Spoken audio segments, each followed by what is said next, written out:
spawning here in the bottom left-hand side of Tempest. A beautiful 3-player map. Give it up for Azizi. And at the 12 o'clock position as the Blue Terran, we saw some very unique StarCraft 2 style play out of him last game. Made for a great match. I'd love to see more of that. It's Mixu.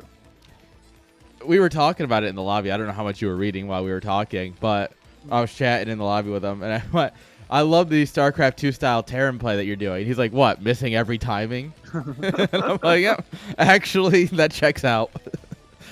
Both for his play and for StarCraft 2.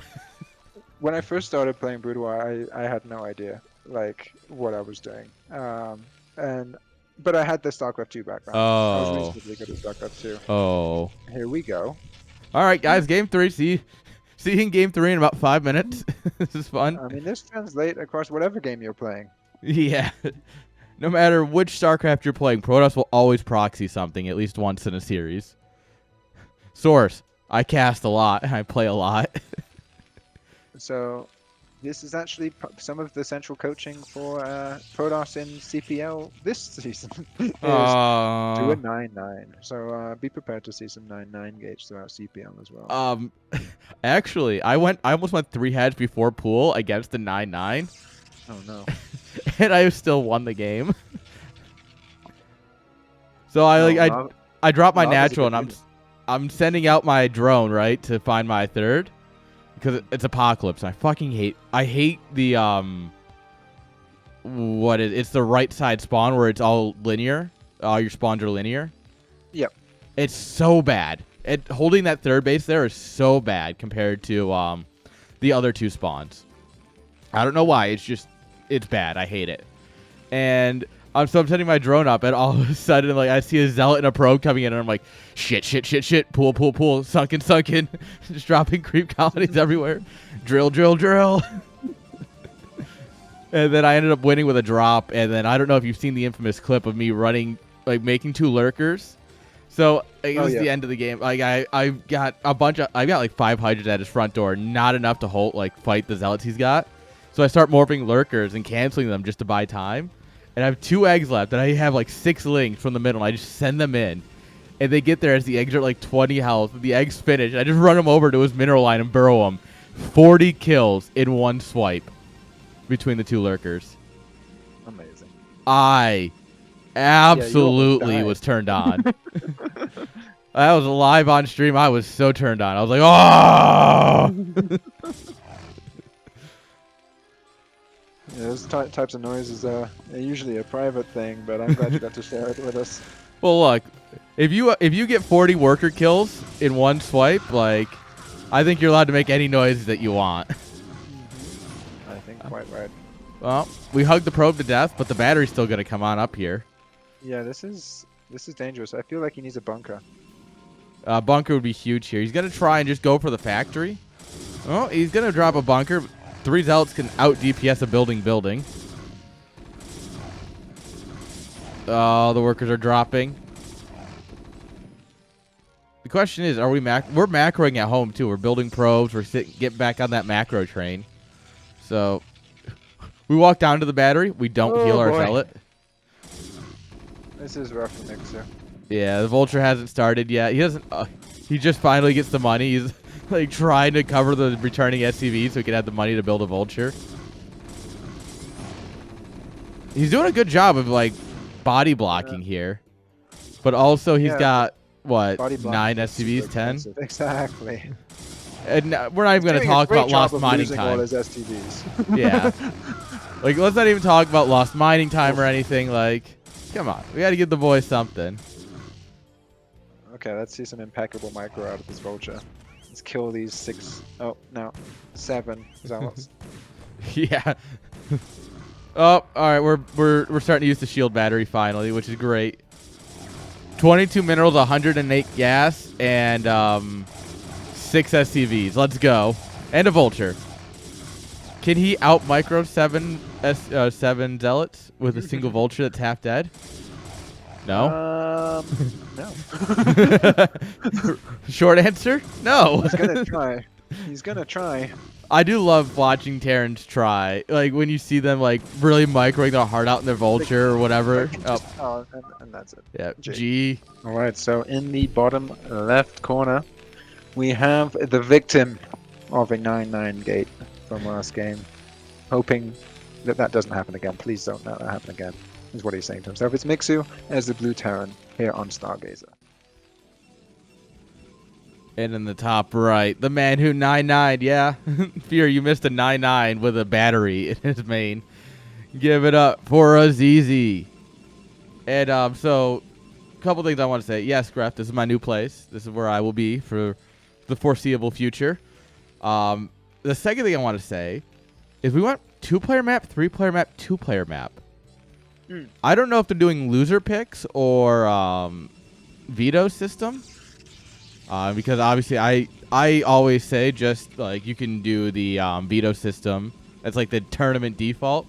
But I know a lot of people do loser picks or whatever. I'm like, I don't really care as long as you and your opponent are fine with it, right?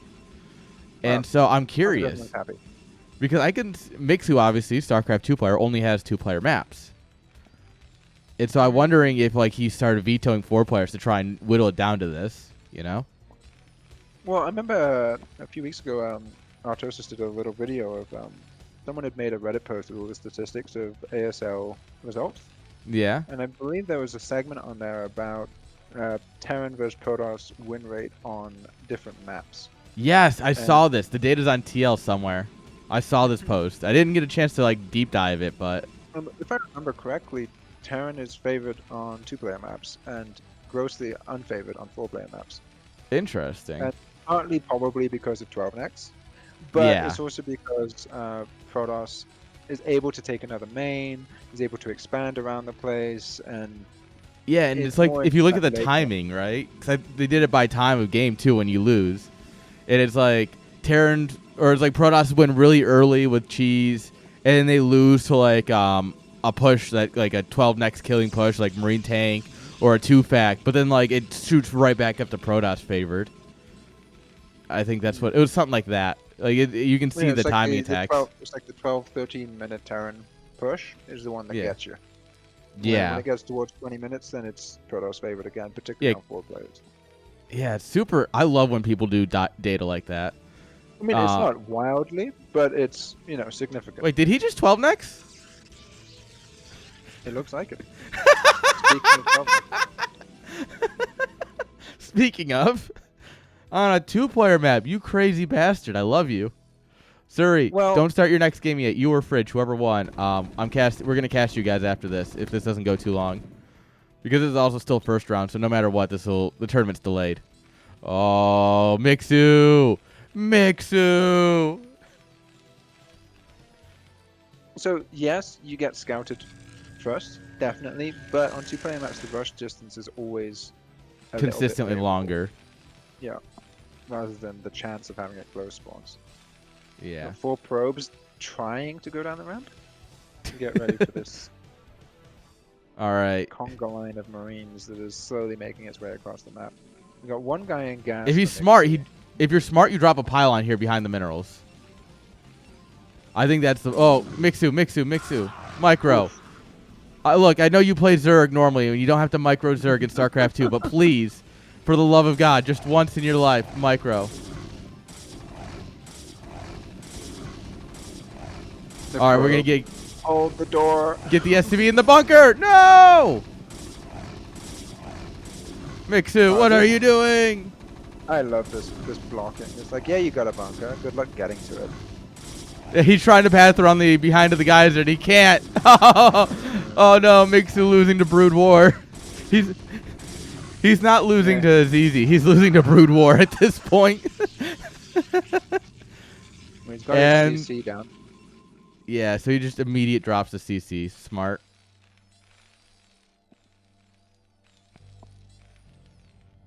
Yeah.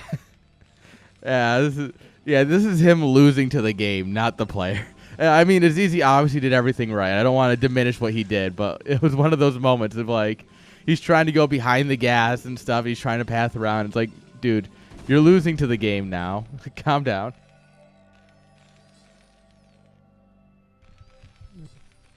Yeah, we got right. 4 zealots coming across the map. I get the impression they don't care if you've got a bunker with 1 marine in it. No, he's gonna try and wall here, but like. Oh no. Get in the bunker! No. You can't rally to a bunker in Brood War. Does he not have a vulture building? Mixu. No, I think he might have canceled the tank and gone. Like, he might have been going at a tank and canceled to go for Volt. But suddenly we're kind of in the same spot as last game. Like, we got here a different way, but now he's only got 2 Marines. He's got a bunch of Zealots in his base. It's like, wait a minute. All right. All right, a little bit of worker drilling. Oh, he's trying. Battle SCVs. Come on. Go, Vulture, go! Someone's got to teach this man how to patrol micro. Mixu, if you watch the VOD, what you're supposed to do is use patrol to make your vultures attack. Really? Yes, that's my understanding. Is that you patrol towards it and they'll fire. Versus Valkyries, where you patrol away and then they fire. Huh. So yeah, that's my understanding of Terran micro. Yeah, versus like tanks and Goliaths, you stop. You move, stop, because they instant fire. I think it's projectile-based units work better because mutas you can move micro or patrol micro mutas, and if you patrol micro, they do better.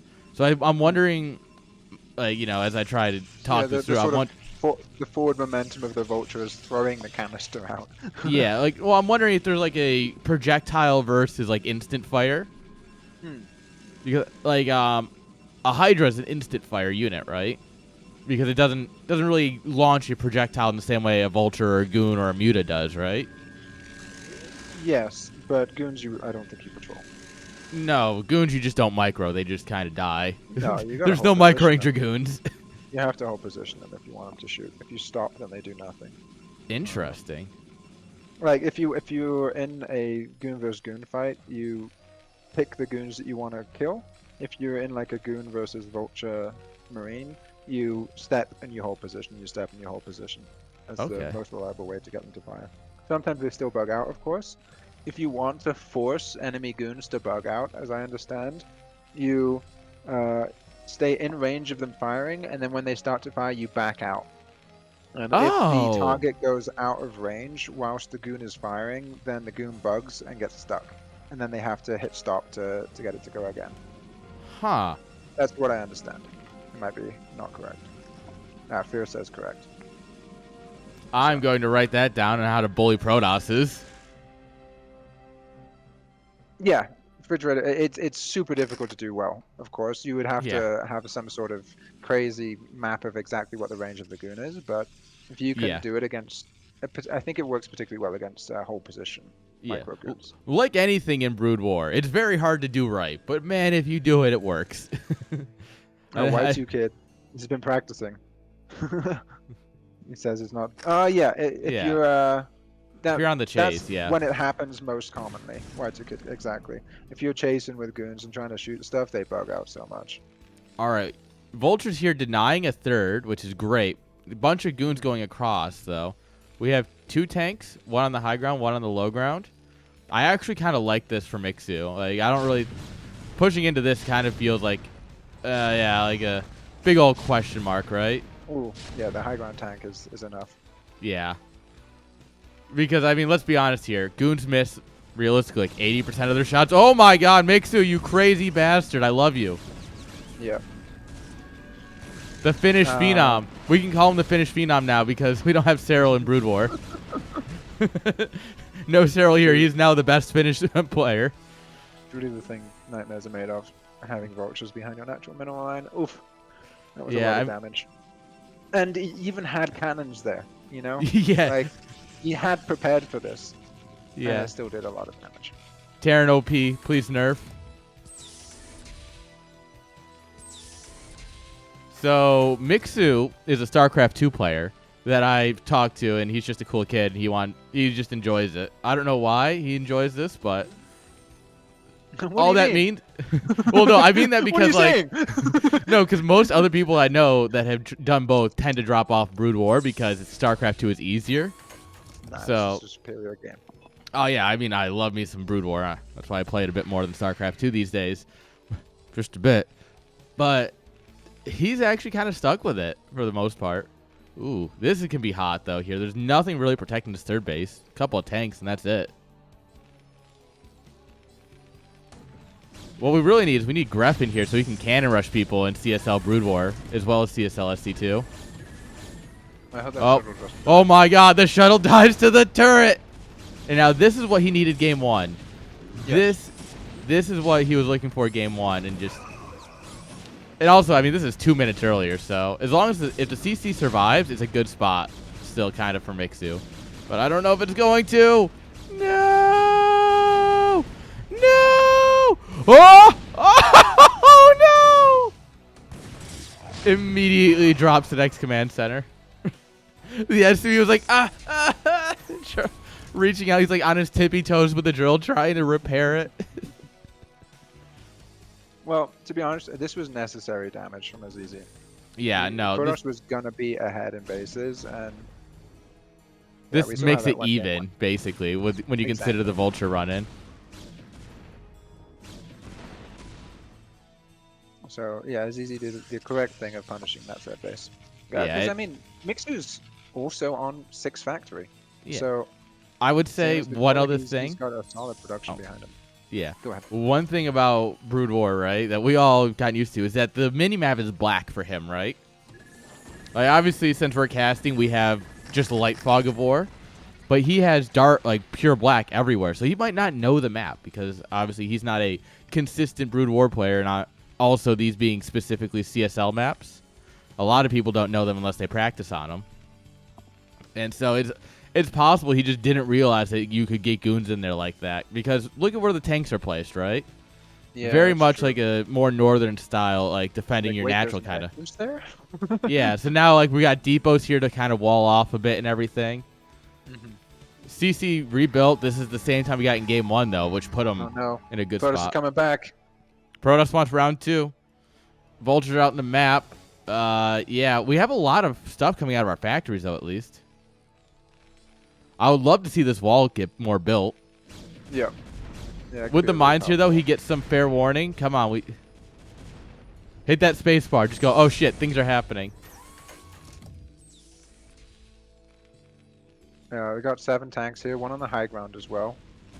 Yeah, I would love to see that high ground move more towards the mineral line. All right. That's a lot of sellouts. Yeah. I actually kind of like leaving the tanks unsieged here for a bit because they're better against the zealots, but then the goons are just ripping them apart, though. It's a lot of goons, too. He's going to lose this command center, too. We got 2 tanks on the high ground now. Yeah, I think he needs to bring one of them down here to the mineral line, for sure. This one's a lot more costly for PROTOSS, and I think he might actually save the CC this time. Looks like it. And if he tries to get that CC, no, he's not going to dive on it. But those high ground tanks are really punishing. They're really helping. Yeah, see, this is a much better tank spot. Yeah, okay. Suddenly this went from, like, Azizi going really good to, He still got a supply lead. He took him off a little bit. Yeah, but he lost so much that he didn't need... If he had forced the lift off, killed a bunch of units, and left with most of his army intact, it would have been just sky's the limit, right? But yeah, sticking around was what really kind of screwed him here. But I mean, he's still in a good spot. Oh, have you looked at PROTOSS' main recently? No. No. Look over here. Look, we got a probe stuck so we can micro our carriers. Hey, what are those? PROTOSS. Wait a minute. Like, oh, that fight went well, but you know what's the best part? Is I don't think Mixu's licked either. No, He's got 200. He's got He's got a lot of. You know what? He's used to scans. He must have seen something, right? Because this content station's only got 38 energy, so he has been scanning. Like, so he's got to know about the blimps, right? Do we have Goliath on production? His map vision, he doesn't know. He doesn't know. Scotty doesn't know. Actually, yeah, you're right. This is all still dark. Mixu doesn't know. Mixu doesn't know that the carriers are on their way. I don't know. I would need some time to work on that one. That one's a bit rougher. Still, he's on his knees.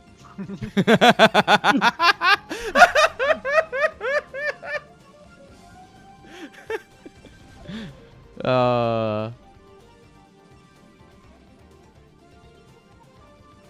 right, fourth base come up here for Proto. This is where Artosis is crying, right?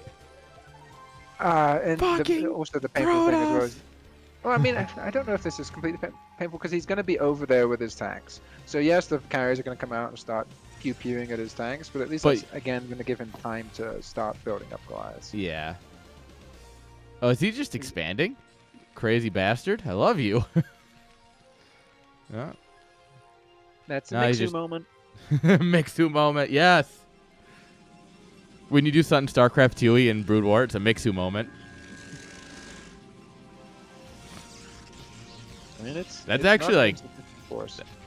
I actually like that one. There you go. Mixu's got a thing. You have to pay me royalties every time. Dude, there's an episode. It was American Dad. This one is just like one of those memes that stuck out in my head. And it's like, they're like, guess what? You're fired. And then Donald Trump walks in. And they're like, can someone pay this guy royalties? And I just like to think that every time you fire someone from a business, you have to pay Donald Trump royalties for saying you're fired. I love how Mixu put mines in the path that the goons were going to have to take to come and stop these tanks. It's doing so much damage. I mean, he's clearing up most of them, but they've all lost their shields. Yeah. And now here comes the question marks, right? Where you're like, question mark, as the carriers start attacking your tanks. Oh, no. Hey, what are those? Those don't look fair. Wait, you mean I can't shoot those with my tanks? Yeah. Alright, the goons are going to come over here and try and clean up these tanks that are retreating. We have a single Goliath here, guys. Don't worry. No! Mr. Goliath, don't go forward! No! That's fine. EMP's on the army. Oh, my God. You know what? Sure, your carriers are good, but I raise you goon juice. The tank said, alright, if we're dying, we're going out in style, boys. Right, too. Alright, and now we just need 8 rounds of Goliath. And we're fine. Maybe a couple race.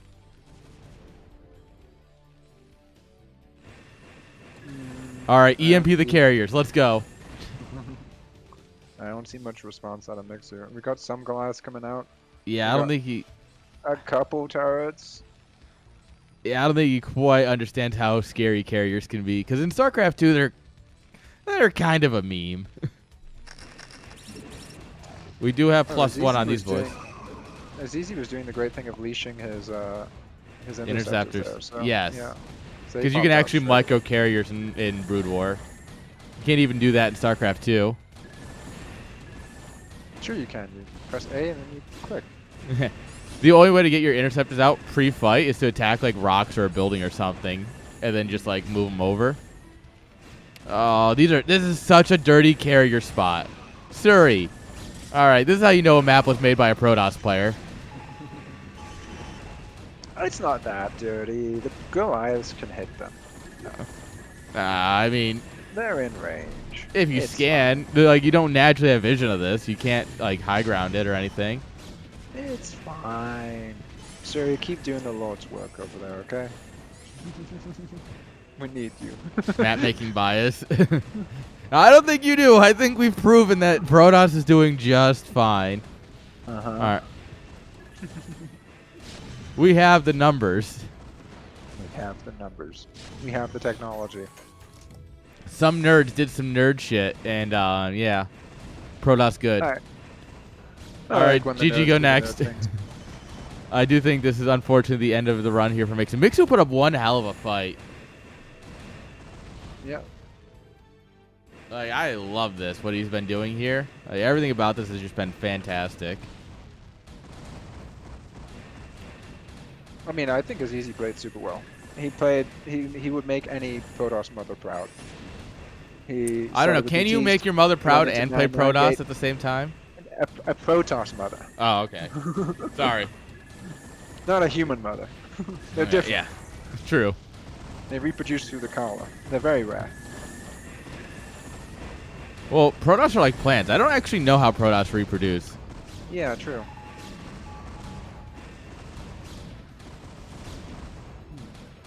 All right. Yeah, I mean, we got. Oh, did you ever watch Stargate? Of course. Remember the alien race that forgot how to reproduce? Yep. Keep cloning themselves, and they're, we have a really embarrassing problem we'd like you to help us with. We forgot how to have sex. Can you help us? Well, shit. Starts to unbuckle kilt, if you insist. Look, all I'm saying is that if you send the Marines through first, you don't have to worry about that, because the United States Marines will, they'll teach that race very quickly how to reproduce. Well, I'm going to just go ahead single and say, Goliath. this game is not over.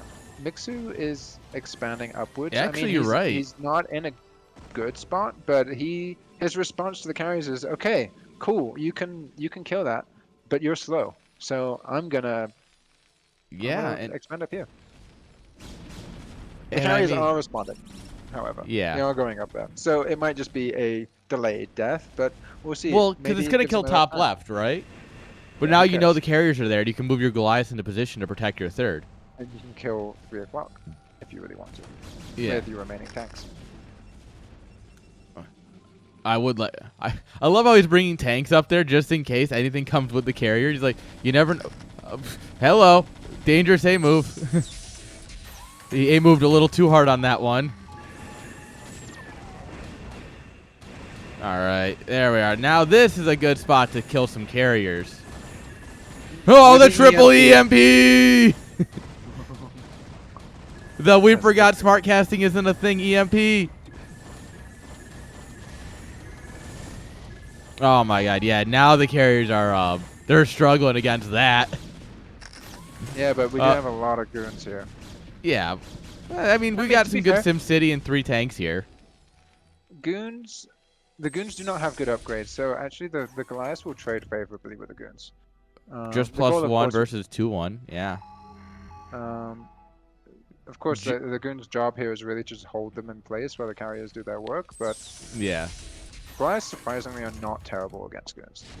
Yeah, I mean, the carriers only have +2 attack, right? So just in general, Mixu's upgrades are really good comparatively.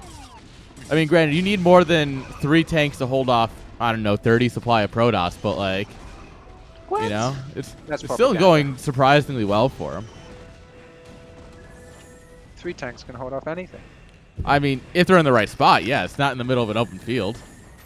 Sure. 3 tanks on a high ground versus a whole PROTOSS army, like, it's over. Like, you should just GG out now as the PROTOSS, but like... Or as a Zerg. He's got 8 carriers here. He's going to be up to 10. He's got 1 more on the tab, so 11. There's 1 more in production. Stargate to Blinken. Oh, 2 more in production. Now he's going to be up to 12 carriers. I mean, the supply... Full ape group. Story. Yeah, I think this is... But Mix's, in response, he took back his old third base. He's like, take it. Yeah, fuck it. Stay in this game. He's definitely got determination. He's definitely a Terran. At heart.